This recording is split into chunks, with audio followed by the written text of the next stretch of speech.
Hello, Matt. Matt is joined in straight away. Welcome to this scope. We're scoping on a Sunday night. We don't normally scope on a Sunday night, but because Friday night there was a lot of people having issues getting on the scope for Bulletproof Book Club.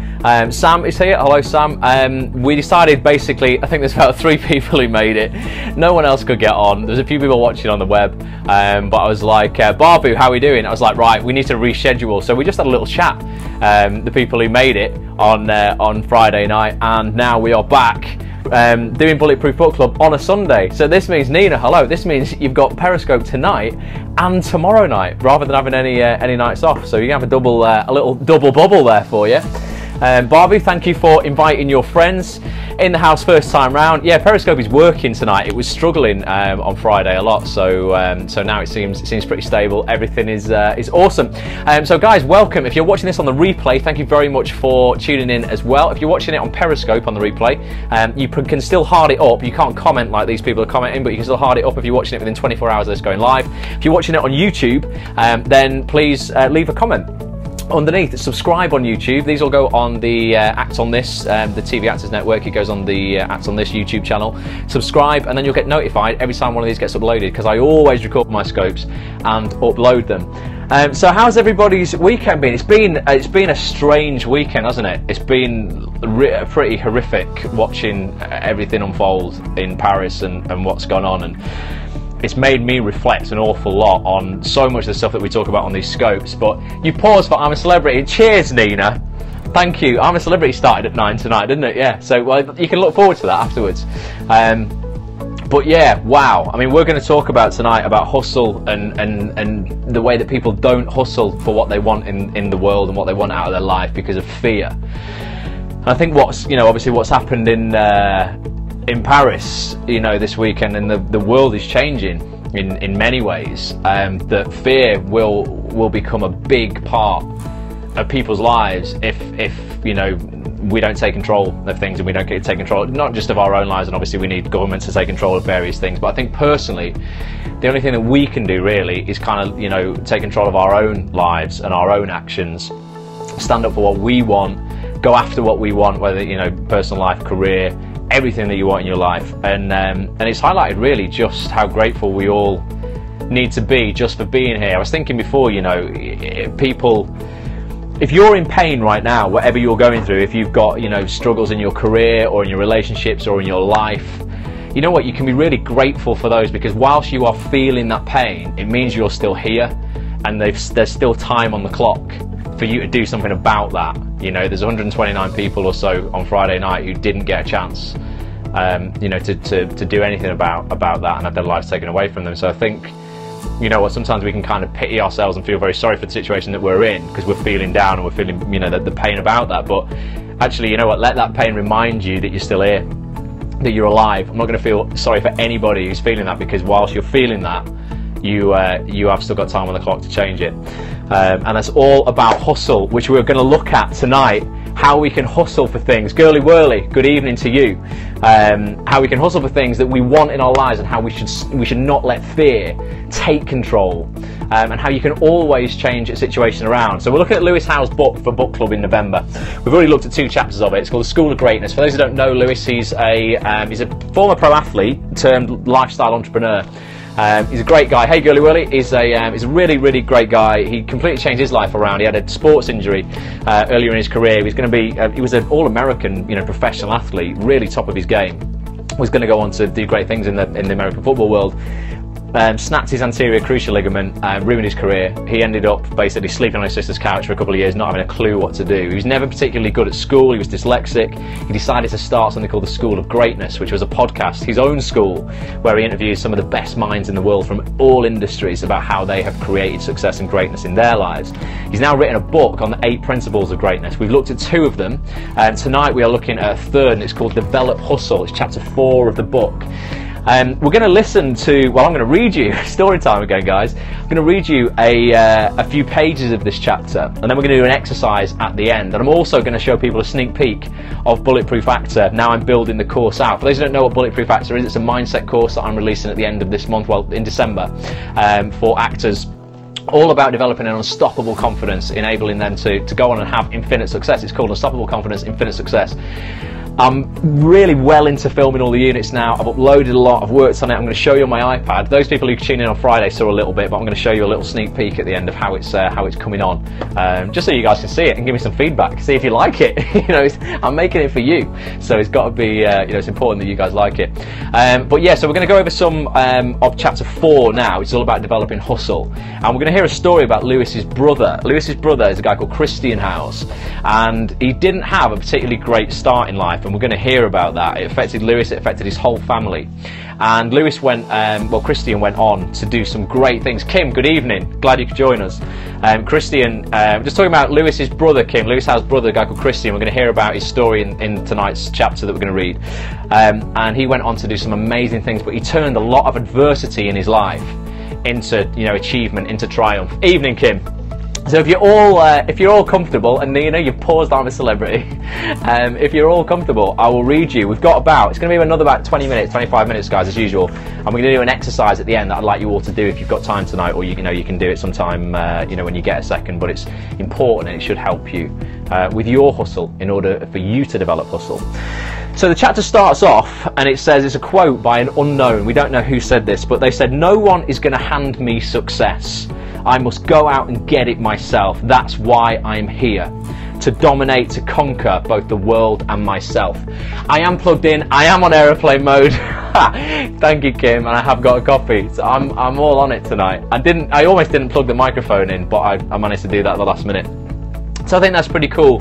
That's why we're all here, you know, to dominate, to conquer both the world and myself, and particularly yourself.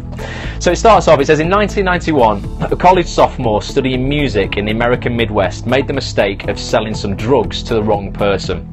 Until then, he hadn't done much more than smoke pot and sell some of it to his friends. Petty vandalism at his high school was as high stakes as his criminal career had been. Then, as these things tend to go when you're just 18 years old, he tried to push the envelope and test his boundaries. He started experimenting with hard drugs like LSD. But he was naive, and the brashness of youth got the best of him. He sold some of that LSD outside his circle to an undercover policeman. And as if his luck couldn't get worse, like a scene out of a TV movie of the week, the judge, under pressure to make an example out of this young man, sentenced him to 6 to 25 years in prison. So in America, man, they know what a prison sentence is. You know, we need to get tougher in the UK, I think. So this guy, never really done that much wrong, was 18 years old, sold some drugs to the wrong person, got put in the slammer for 6 to 25 years. It's a faceless, timeless story that transcends race, class and religion. A young kid makes a mistake that forever changes their lives and their family's lives as well. We're all too familiar with how stories like this usually end. The kid spends their most impressionable years behind bars and comes out worse than when they went in. Life on the outside is too difficult to contend with, habits learned on the inside are too difficult to shed. They re-offend, their crimes escalate, the cycle continues. This story, however, is a little different, because this young man didn't go back to jail. In fact, after being released in less than 5 years on good behaviour, he went on to become one of the best jazz violinists in the world. He left prison with a fire lit underneath him, to practice, to repent, to humble himself, to hustle and do whatever it took to make something of his life. No task was too small. No gig was too tiny. No potential fan was too disinterested for him not to give it everything he had, and he did. The story's a little different for another reason too. That young man's name is Christian House. He is my older brother. So that's Lewis's brother. So he went to prison. Could have ended up with 25 years in there. He didn't. He knuckled down, obviously, changed his perspective. He was already studying music before he went in, and we're going to hear about his journey now of how he went from basically being a criminal to being one of the best jazz violinists in the world. Chris's journey taught me one of the most important lessons I ever learned about greatness: how to hustle. No, not that kind of hustling, selling drugs on the streets, the good kind. The kind that makes you sweat and makes other people nod their heads and marvel at your work ethic. Of course, like most lessons in hustle, it didn't start at all as a silver lining and no black cloud. It was born where necessity met adversity. Chris went to jail when I was just 8 years old. It was a shock to us all. I remember sitting in the car outside the courthouse asking my mum what was happening and her just crying. I remember asking her why it was happening, but my parents wouldn't tell me, not until after he got sentenced. When the news spread and the neighbourhood found out, which doesn't take long in a small suburban Ohio town, none of the mothers would let their kids play at my house. I was in 2nd grade, and despite having my parents and my sister still there, I felt alone and helpless. In retrospect, Chris's situation should not have been a surprise. Despite the musical genius that certified him a child prodigy, he'd been a troubled youth. I hadn't been motivated, he said. I didn't have goals. I was just coasting, it was jive. Still, none of what happened to him made any sense to me. It didn't feel real. I thought that only people who killed other people went to jail.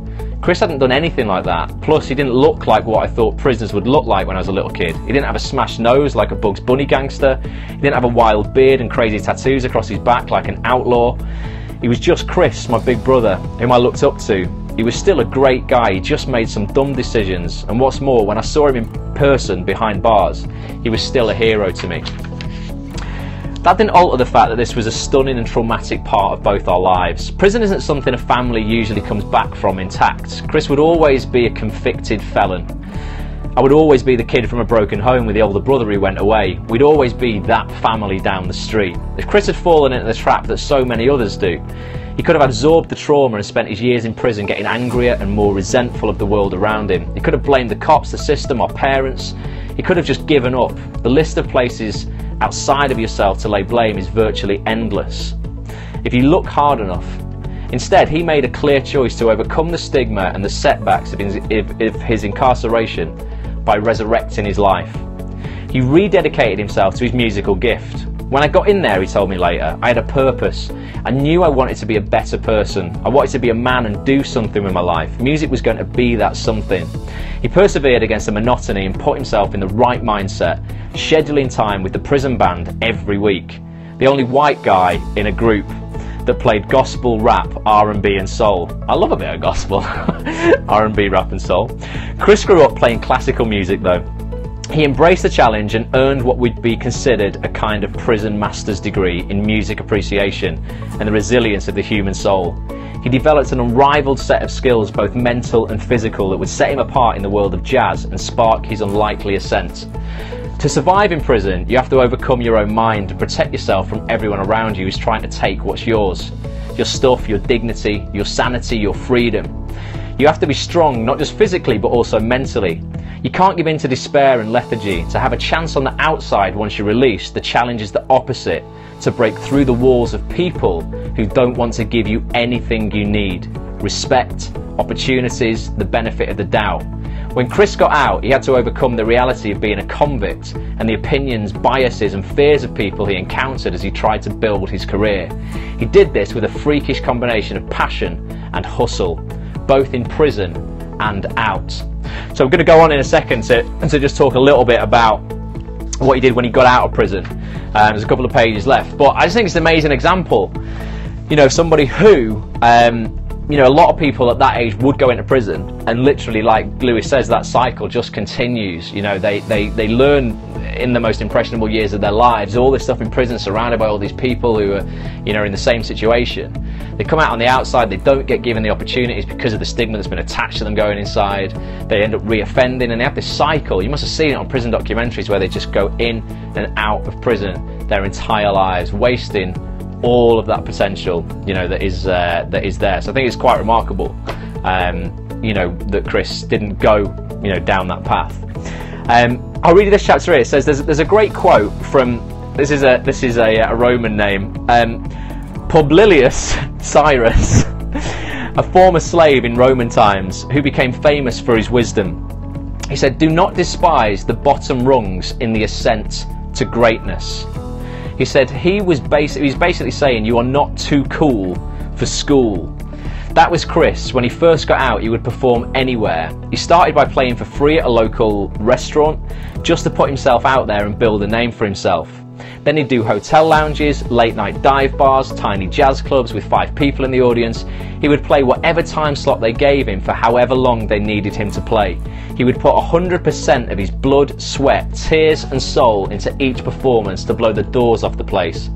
His passion ended up blowing the doors off places that didn't even have doors. When I got out, I was not afraid to promote myself, Chris said. Most people can't get over that fear. In the arts world, you're supposed to stay cool, man. We are, aren't we though? That's just what we're supposed to do. Just do your music and it'll come to you. I said, fuck that. Sorry for swearing, it's in the book. I know what I want to do. I want to be a great jazz violinist, to go on stage with great musicians, and so I pursued it zealously. After his final number in every set, Chris would get back up on the mic and promote the hell out of himself. He would thank them all for listening to his music, then grab his stack of CDs and go up to each person at each table in the club trying to sell copies. He was not afraid to put himself out there. Once when I asked why he sold his work so hard, never taking no for an answer, even when the person was saying not a chance, he told me, "There's no shame in my game." That is what the poster says as well, Sam, yeah. It is. I like it, you know, swearing shocks people in some ways, in a good way. So he said, "There's no shame in my game," and he was right. He was shameless, but genuinely putting himself out there, and it worked. People bought his music. Chris was tapping into something that I think 18-time Olympic gold medalist Michael Phelps described best when he talked about his swim training with Piers Morgan on CNN.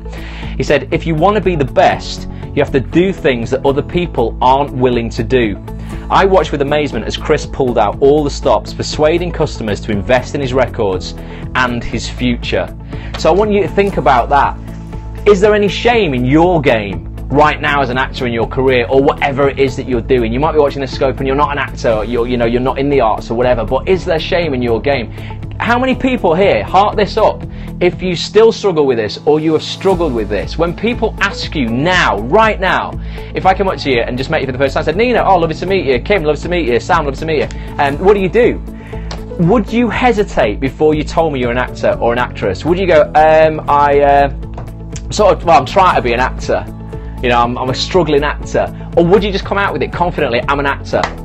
You know, is there any shame in your game? Do you feel that, you know, you're not quite confident enough in yourself to just come out with it? Writers have this as well. Writers have this as well. So, as in, you're always confident, Nina. So you've never had that, even when you're first starting out or anything. Because it's really good if you don't. If you're committed to just being proud of what it is you already think you are, as opposed to what you're trying to be. No, but it's a very recent thing to be confident in. It took me a few years, honestly. Even when I left drama school, I had an accredited degree from the National Council of Drama Training, one of, like, you know, only kind of like 5 courses in the country you could get that from at the time I did it. And when people ask me what I did, because I wasn't in things regularly at that time, I still struggled to say, "Oh, I'm an actor." I would always say, "Oh, I'm trying to get somewhere in the acting industry," or, you know, "I'm trying to become an actor." Even though I already was professionally, you know, I was supposed to be qualified, I had an equity card, I'd worked professionally, I still struggled with it. I found it much easier because I had success much faster in the voiceover industry. When people said, "What are you?" I said, "I'm a voiceover artist." I found that a lot easier until I started working more regularly as an actor. When I first started, I hesitated, but not anymore. It took a few years though. Yeah, definitely with you on that. Absolutely, and that is that, you know, that feeling of shame in our game, and you shouldn't have that, but it's natural, you know, and that's what kind of Chris and Lewis, I noticed, did this for his book launch. He was so unapologetic about selling his book. If people came up to him in the street and were like, "Oh, Lewis, I listened to your podcast, man, I think it's great," he would say, "Oh, my book's coming out. Would you be interested in buying a copy?" And if they said yeah, he went, "Well, would you pre-order it on Amazon?" And they were like, "What, now?" He's like, "Yeah, get your phone out. I'll show you what it is." Complete, you know, because he wanted to get on the New York Times bestseller list more than anything. He did it. He became number 3 on the New York Times bestseller list. It was on the New York bestseller list last week as well, for the 2nd week on the run. Some people are shocked by that commitment and by that, you know, that unshameful nature that he has, and obviously that's what you're seeing up his brother. You know, he asked he asked me to buy 200 copies of his book that would have cost me thousands of dollars. I was like, "Lewis, I'll buy 10, but I'm not buying 200." But that's what he was like. But I didn't disrespect him for that. I was like, wow, this guy is like, he's got this brashness, which really works. So in your acting career, you know, in terms of reaching out to people who could help you, writing to casting directors, phoning people up. People are too scared to get on the phone these days. They like to do everything hiding behind a keyboard. Sometimes I find that when I put people on the spot, in a nice way, not too pressured, but on the phone, I've got a lot more yeses because they can't take the time to orchestrate a lovely no email. So they feel their backs against the wall a little bit. And if I'm going, "Hey, would you do a podcast with me? It's for charity and we're just going to take an hour of your time." Sometimes they go, "Oh, I'm really sorry, I can't fit this in." Because they can justify why they can't fit an hour of their time in when they think about it. when they don't have a chance to think about it, and I'm like, will you do it? They're just like, yeah. I'm like, right, will you do it next week? Yeah, okay. So sometimes you've just got to be unashameful. I have no shame whatsoever in selling hard on Bulletproof Actor when it comes out, the mindset course. Andre, good to see you, when it comes out, because I genuinely feel so passionate about it. I put my heart and soul into it. I know it will change lives, and I feel if I'm not selling it, you guys, I'm doing you a disservice. It's almost like, you know what, if I don't take your money off you for this product, because if I gave it to you for free, you wouldn't do it. You wouldn't even go through the course. Hey Andre, how are we doing? I know if you invest a reasonable amount of money in it, you're going to go through the course, and therefore I know, because I've done it myself when people have given me courses, or back in the day when I was a student and I would download music slightly dodgily off the internet that I didn't pay for. I didn't appreciate it. I wouldn't listen to it as much. Whereas if I paid for something, and I pay for everything nowadays. Hold my hands up just for those listening. I genuinely buy everything that I use because I invest in it. I think it's worth it because I'm gonna get my money's worth out of it. But I have no shame in the things that I create and selling them to people, because I know people are going to benefit. So for you and your career, if you're feeling any of that shame in your game, get rid of it. Let's just carry on a little bit on this chapter. So Andre, you've just joined us, so we're just reading chapter 4 of Lewis Howe's book, School of Greatness. It's all about developing hustle. And we've heard about how Lewis's brother had a pretty ropey start in life, 18 years old, went to prison for selling some drugs to an undercover cop. Whilst in prison, didn't go down the usual route of basically that cycle of in and out of prison, because they don't get any help when they get out of prison. They get all bad influences in prison, and they just go in and out of prison their whole life. He didn't. Christian, Lewis's brother, knuckled down, trained with the band whilst he was in prison for 5 years. He went on to become one of the best jazz violinists in the entire world. So it says, since those days in tiny jazz clubs and no-name festivals, Chris has toured the world. He's been on the cover of magazines, played Lincoln Center and Carnegie Hall, and collaborated with greats like Les Paul, Greg Osby, Dee Dee Jackson and Spyro Gyra. I wish I knew who they were, but they're obviously jazz people. His list of collaborators and clients is literally as long as my arm. He was a professor at the prestigious Berklee College of Music and set up a highly successful jazz violin camp where professional violinists from all over the world would come to learn from him. All of that should have surprised me, but it never did, because he understood the importance of hustle in the pursuit of greatness. So on your pursuit of greatness, I want us to just do a little exercise. The chapter goes on and on about this, and I obviously don't have time to read it all tonight. If you want to read all about Chris's story and and how it develops, get the book. I'd really recommend it. You can get it on Amazon. If you're watching the replay of this on actonthis.tv, click on the link below and you'll see a link to get the book from Amazon. But I want us to do a little exercise which is called what if scenarios, and it's all based on fear basically, and how people don't really develop that crazy hustle they need to in order to achieve what they want, because they have a lot of fears. And we talked about this before, limiting beliefs about ourselves and what could go wrong and stuff, but this just is a little different take on it. So Lewis says, when my students notice their minds falling to any of these fears that hold them back, I give them an exercise to calm their thoughts and get them back to a grounded place of principles and vision that will lead them into action, because that's the big thing, is taking massive action. Bulletproof Actor, I talk about the importance of massive action. You don't get great results unless you take massive action. If you're taking this much action, the results are going to be that much. You're going to get terrible results. If you take this much action, you're going to get great results. It feeds back into your belief system and into the potential you feel you have. So it says, with pen and paper or a journal, you can do this now if you've got a pen and paper at hand, or you might want to do it after the scope, or before bed if you journal before bed. It says, find a comfortable and quiet place where you won't be interrupted. It says, think about your vision and your goals. Imagine the hustle required to make them a reality. Now write down all of the things you are afraid of if you throw yourself headlong into the hustle. Allow yourself to experience the feeling of fear while you write these things down. So this is often something that we just do in our heads, and we don't write it down. You write a lot of stuff down in Bulletproof Actor, by the way. I hope you're prepared for that. But yeah, we just keep all of this stuff in our heads, and sometimes we can't compute it as well as when it's on the paper, and we can kind of keep it internally as opposed to getting it on the outside. So he says, write down you know, all of the things that you fear. So what if I look stupid? What if I mess up? What if I lose my investment? What if I go broke? What if I ruin the relationship? What if I get fired? You know, for us, you might be like in the acting industry, what if the casting director will never see me again? What if I screw up the audition? What if my agent sacks me? You know, what if I lose the job? What if I'm not good enough? You know, all those things. What if I don't look right? What if, you know, somebody says I'm not good enough, I'm stupid? We need to get So Going Back to School new stationery ready for it. Yeah. So we'll need to get So Going Back to School new stationery ready for it. I think you mean, yeah, I kind of get that, Sam. You need some new stationery. You should all get new stationery for the new year, because in January we're going to go through lots of goal setting stuff, and I always make people write that down, because you can't even type in that's not good enough. Get it written down. So yeah, I love pens and paper. So write down all of your fears. When you have your vision in your head, write down your vision, what it is, and then all of the things that you fear could go wrong. And then with each what if statement, so they're all what ifs. What if this went wrong? What if that went wrong? What if I didn't do this? What if I didn't do that?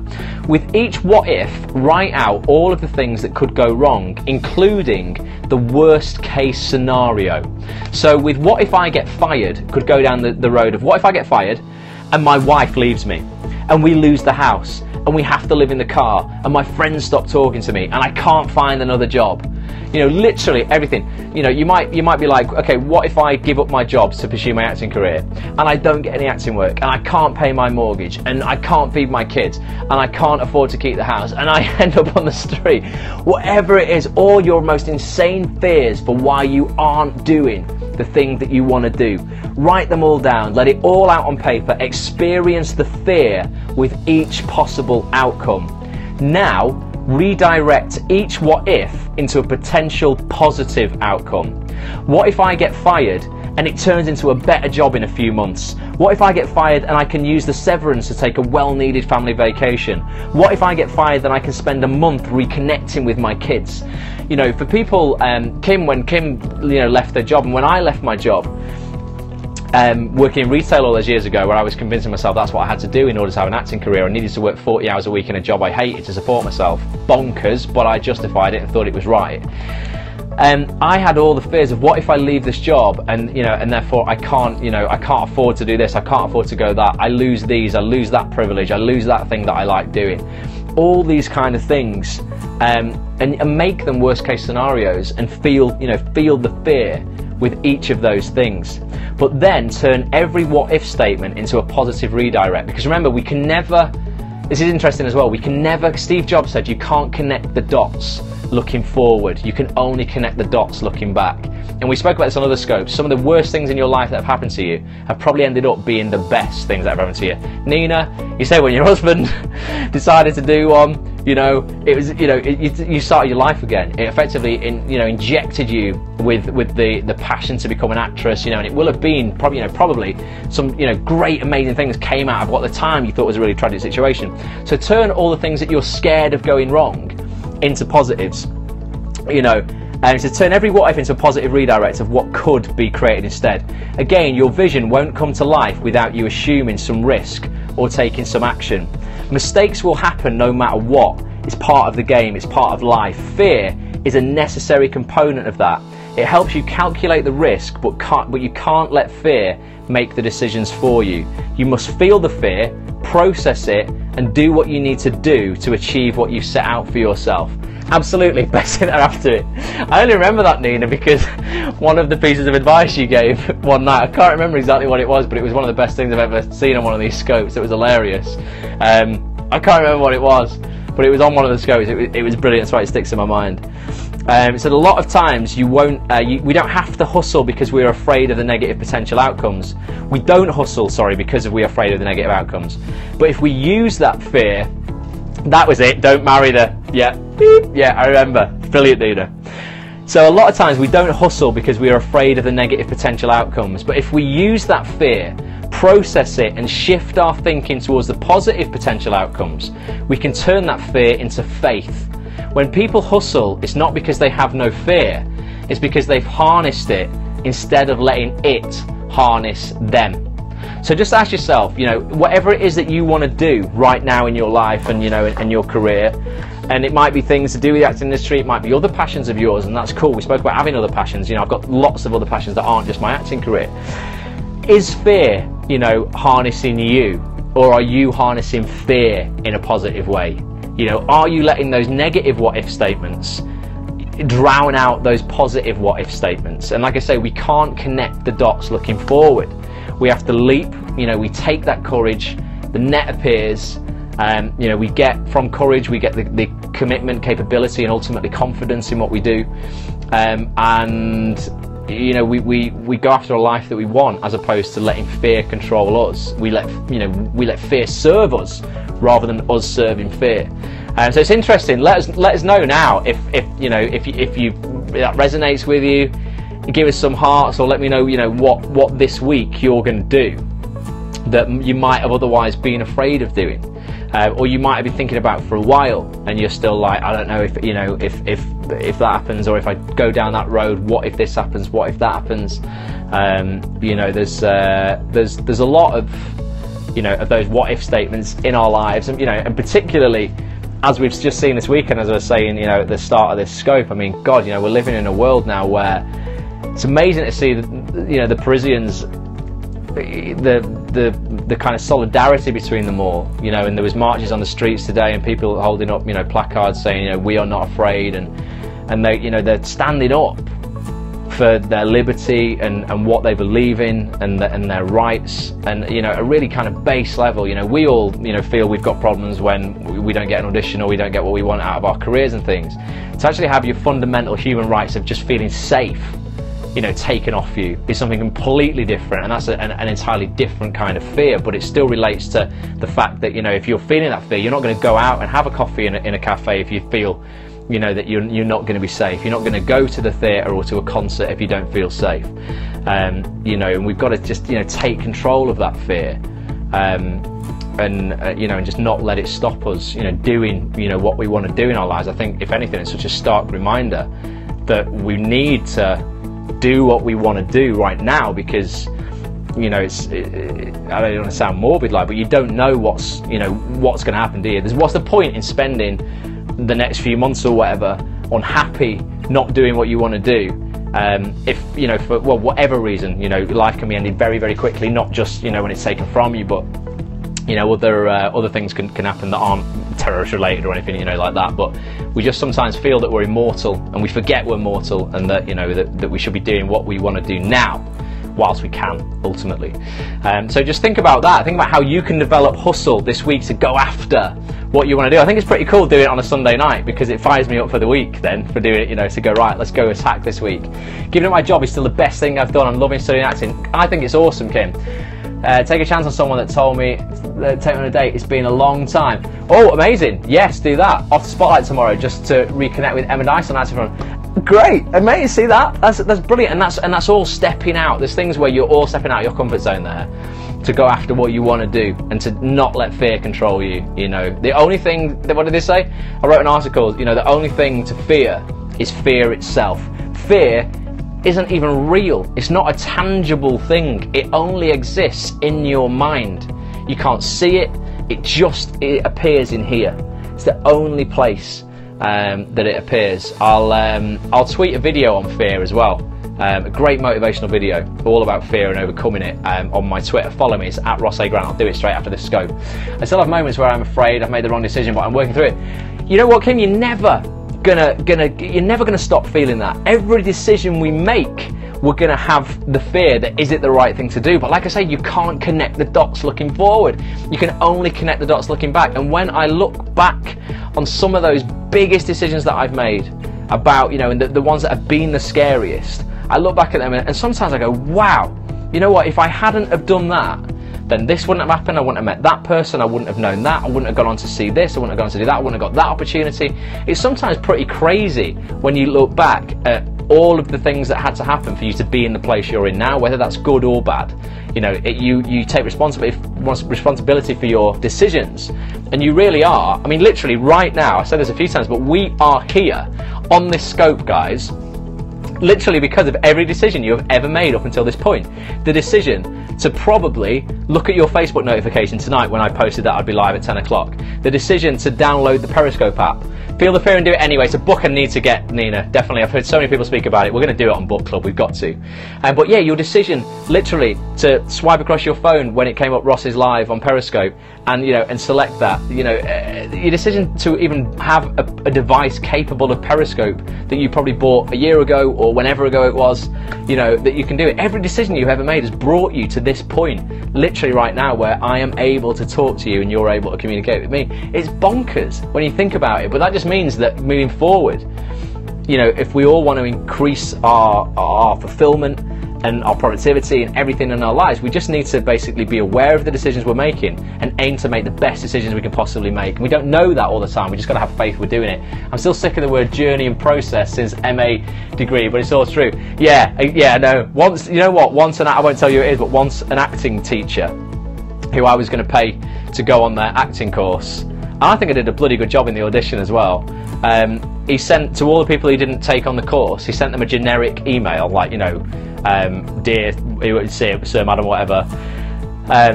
He said, I don't think you're ready to come on my journey. I thought, oh my God, it's not your journey, pal. I was going to pay you 25 quid a week for acting classes. I was going on my own journey. But yeah, I think that word sometimes is a bit of a stigma, a bit of a woo-woo kind of word. Oh, just enjoy the journey. I thought, shove your journey up your backside, pal. I don't want to go on it, even if you wanted to get me in place now. You're not ready to come on my journey? Weird. I won't tell you who that was, though. Making the decision to search for acting groups several months ago is the best thing I've done. Yeah, amazing, absolutely. Really is all about the now. It is, absolutely, it is. I don't know if I've got the book up here. This is a great book, The Power of Now, Eckhart Tolle. Look, Kim, you found apps on this, found these scopes, and then look what we've created, an awesome little group. But yeah, it really is. Now is all you have, and going back to what happened in Paris this weekend, literally, now is all we have, and we need to take control of now, make the best decisions that we can make, stand up for what we believe in, what we want from our lives, not let fear take hold of us. Go out there every day of your life and look for greatness. Saw that book on my Amazon recommended. It's good. It's a good book, Sam. It's a great book. Eckhart's really, he's an amazing chap. Oprah absolutely loves the guy. It's a complex book. I'd recommend you get the audiobook first, to be honest, of The Power of Now. Eckhart himself reads it. It's almost quite trance-like. His voice is really relaxing, so don't listen to it. I used to try and listen to it before I went to sleep, and it would often send me to sleep because it was almost like a meditation. But get the audiobook, and then once you've got the audiobook and you understand it, then you can go and read the book a little bit at a time, and you will get more out of it. I think he's just an incredibly articulate, intelligent man. So it's not a really easy read. Lewis's book, not that Lewis isn't articulate or intelligent, but Lewis's book is definitely a book for everyone that will start you off on this journey, of self-improvement. It's very easy to read, and there's very bite-sized chunks.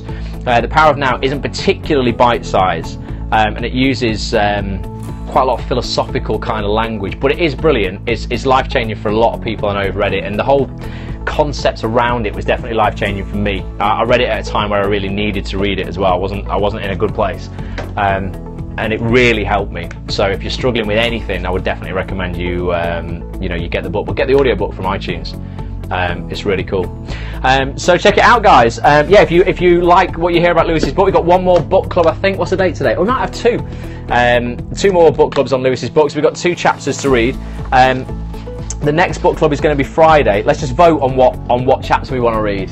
Does Bulletproof use the word journey a lot? No, not really, to be honest, Sam. It doesn't use the journey a lot. It uses a mechanic a lot, not a mechanic with cars. It uses a formula, effectively. This plus this plus this plus this equals success, and then it goes through how you fuel that cycle. How you fuel it, how you build on it, and how you let you can. It's called the success cycle, and how your success cycle is fueled, and how the exercises will enable you to launch it into the stratosphere. So it talks a lot about that. In terms of a journey, the thing itself is a journey. It will take you on a massive journey if you do it, and you've got to be dedicated to do it. Honestly, it's gonna be fun, but it's serious. You can't change your life unless you're really serious about it. And it really will change your life. majorly if you commit to it. I'm so excited. I know I keep banging on about it, like, oh, this is the best thing ever, you should definitely get it. But it's just because I've put so much into it. I genuinely believe it's like 8 years of my own development in one product that will take you, well, it depends whether you do it all at once, maybe 5 hours or 5 weeks to complete if you do it on a weekly basis with me live. But it's huge. It's going to be great, honestly. Seriously, Nina, it will just empower you. You know, it's not what it's not is it's not a book. We take for granted that we all have the talent and the skill in acting, and thank you, Kim. Cheers. And there's loads of courses out there where you can go and learn how to be a better actor. You can go and learn how to write to casting directors. You can go and learn how to get an agent, all that kind of stuff. One thing that isn't out there in the acting industry is actually how you develop the right mind, the right hustle, the right belief system to really go and attack and get what you want, not just out of your career, but out of your life. So this course takes for granted that you have the talent, but it takes for granted that also you don't quite have the mindset or the belief system in place to go and attack it, because we're never taught that at school. I didn't have it until I started all of this study like 8 years ago. I didn't have what I have today and the understanding that I have of how to make things happen in all areas of my life that I want, things that I want to happen. And I'm not perfect at all. I'm absolutely not. I'm still work in progress for me.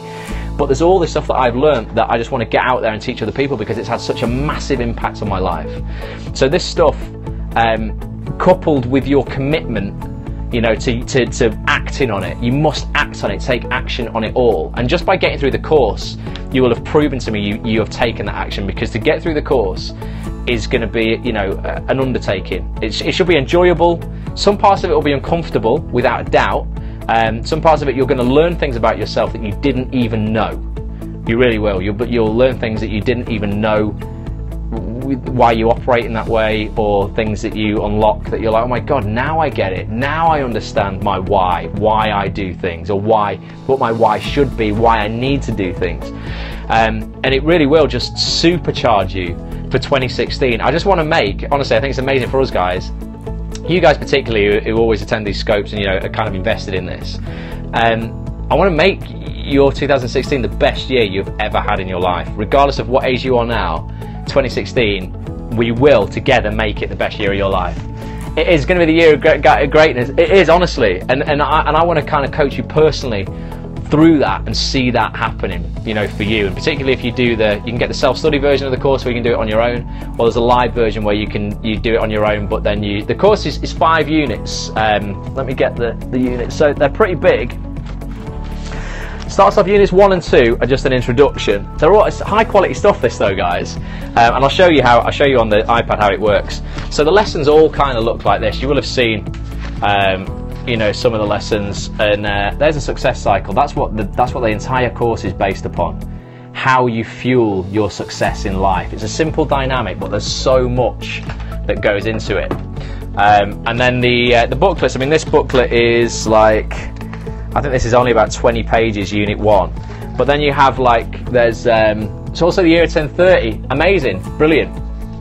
And then we've got, there's exercises where it will ask you, there's questions there about kind of like your limiting beliefs, things to get you writing things down on paper. Unit 2, we go through negative internal symptoms that are created by 6 external factors in your life that you're probably not even aware of. Things on the outside of your life that are really stopping you from having success. And you might think you are aware of what those are, but I don't think you will be. And there's 6 main ones that when you understand them, you can control them. It's the year I turned 60. Amazing, Nina. You don't look 60, so that's amazing.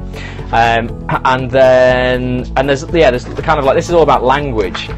Flipping negative language around. So whereas most people, if I said to you, hey Nina, how are you, or whatever, or Kim, how are you, Sam, how are you, a lot of people have this thing, particularly because we're British, we feel we can't go, oh, I'm absolutely great, how are you? We always go, oh, not bad, oh, okay, whatever. Our language can really affect the way that we feel, and there's a whole unit here about language. So rather than saying things like, we have negative trigger words like, oh, I'm really overwhelmed at the moment, or people say to me, oh, I'm just pretty pissed off this week, or this has gone wrong.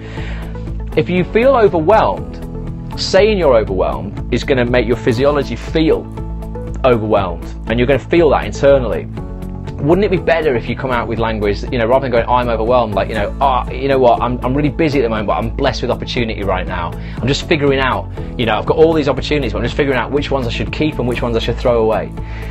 By using empowering language like that really ups your game, you know, and will stop you from feeling, you know, the minute you say you're pissed off, oh God, you just feel it. So language is a massive factor. Unit 3 is a big one. Unit 3 is about 30 pages long. It takes you through some stories. It tells you how you live your life story, basically. Things and past experiences that have happened to you have created the place that you live right now emotionally, where you're at, the belief system about why you feel you can and can't do things. And we go through the stories of 2 great friends of mine who've turned their lives around. One was a guy, Rob James Collier, you know, from Downton Abbey. He wasn't always destined to be in one of the biggest shows in the world, earning the money that he's earning, having the career that he's having. We go all through his story. There's another guy called Mark Dharma, a guy who changed my life. He's now one of the biggest kind of personal development coaches in LA. I've just launched a business with him, but I met him 9 years ago and he changed my life. We go all through his story. He was not ever destined to be the guy that he is today, doing what he does today. Then we go through my story, and then we go through your story and figure out what that is. You know, how events have impacted you in your life, you know, what those events have done for you, who you blame for those events, you know, how they've affected you. Take you all through an entire unit of how you discover all that stuff. Then in unit 4, another massive unit, we basically help you rewrite your limiting life story, get you disgusted at your old life story, why it's stopping you doing the things that you really want to do, you know, and help you recraft and rewrite a new one. And then unit 5, how you ultimately create and unleash your inner hero inside of you, unleash that unstoppable confidence that you all have the capability of having. You all have the capability. That confidence, when you meet people, you know, you can't see it, but you feel that confidence from somebody. Literally knocks people backwards when someone who's got that unstoppable confidence, not arrogance, but unstoppable confidence, walks into that room and they just have that energy, they just light it up and you just feel charged. They're a battery charger, you know, in your life. Those people you go and have a coffee with, and within 5 minutes of being with them, you're like, oh my God, I feel so inspired, I'm ready to kick ass, you know, and go and get what I want. We teach you really how to unlock, well, I teach you how to unlock that inner hero, and then a lot of what we call state triggers. Thinking back on past scope, I just want to say, Rashka, I love having you in my life. Thank you very much. Pleasure. I love having all you guys in my life. And I have the song Search For. It's a great song, Kim. It's a great song. Who was it? M People, that? It's awesome. But yeah, you know, and then yeah, in this unit we have things, elite state triggers, things that will trigger that feeling of confidence when you need it most, when you feel it will flip you out of that negative state you're in. If you get a bit of bad news or you're not feeling your greatest and you've got to go in and perform and do an audition, I will literally give you an exercise, well, it's a whole process actually that ends up in an exercise that just requires one action. So we build up this entire sequence and then we drill it down at the end of the course into just one action that you will need to do. It's actually just an image you will need to look at every time you need to kind of unleash that hero inside yourself, and you know, and just unleash that greatness effectively before you go in the room to an audition. I just want you'll have something on your phone that you just literally just glance at, and bang, you know, you will feel it. Boom! I'm in state. I'm electric. Let's go. You know, I can do this. And it's just amazing, guys. It's going to give you the tools and the strength and the strategies for just totally, like, you know, being that kick-ass person that when everybody meets, they're like, oh my God, like, yeah, you should meet Sam, or you should meet Nina, she's just totally kick-ass. You know, oh, Kim, yeah, you know, so inspiring. It's just going to teach you all that. It's taken me 8 years to kind of build up and learn. I'm going to give it you guys in 5 modules. Heather Small, Olympic song, yeah, it is, it's amazing. And I'll show you, do you want to see, for those, I know I'm keeping you tonight, it's been a bit of a long one, but I'll show you how it's going to work. A few people who were on the scope on Friday before it all went under saw this, but I'm building the site out at the moment, so I'll just show you literally how the units are going to work. So you'll have a, when you sign up for it, you'll have access to this library here. It's only at the moment kind of half built, but you'll see this is the main unit, and then that's where the webinars are going to be. So if we click on the main unit, this will be I'm feeling nervous and a bit negative about my abilities and my performance for HRH is on Tuesday. Right, okay, wow, well, if this was finished, Kim, you could go through this and you'd absolutely smash it on Tuesday. I'll give you some things in a minute though. So here's all the units. Well, it's only a couple that I've built out. So we've got Unit 1 there, and the different, you know, the different titles. That I've not filled them all in yet. If I click on one of these though, that'll take us through to where the videos are. You'll also see the audio here. So if you just want to listen to the audio as opposed to watching the video, you don't always need to watch the videos. You can download the audio as well from the download section. You put it on your iPhone so you can listen to it on the train or wherever you are. And then the videos themselves, you've got all the video units. I'm keeping them bite-sized as well. The longest video unit is going to only be 20 minutes. Most of them are really between kind of 5 and 10 minutes long, because I don't want to overwhelm you. It's just stuff that you know, that I want people to be able to take in and understand. So this is just declaration. This is the very, very first. There's Cheesy Ross in his t-shirt. But it's awesome, and it's going to be very, very simple to kind of go through. Very simple to understand.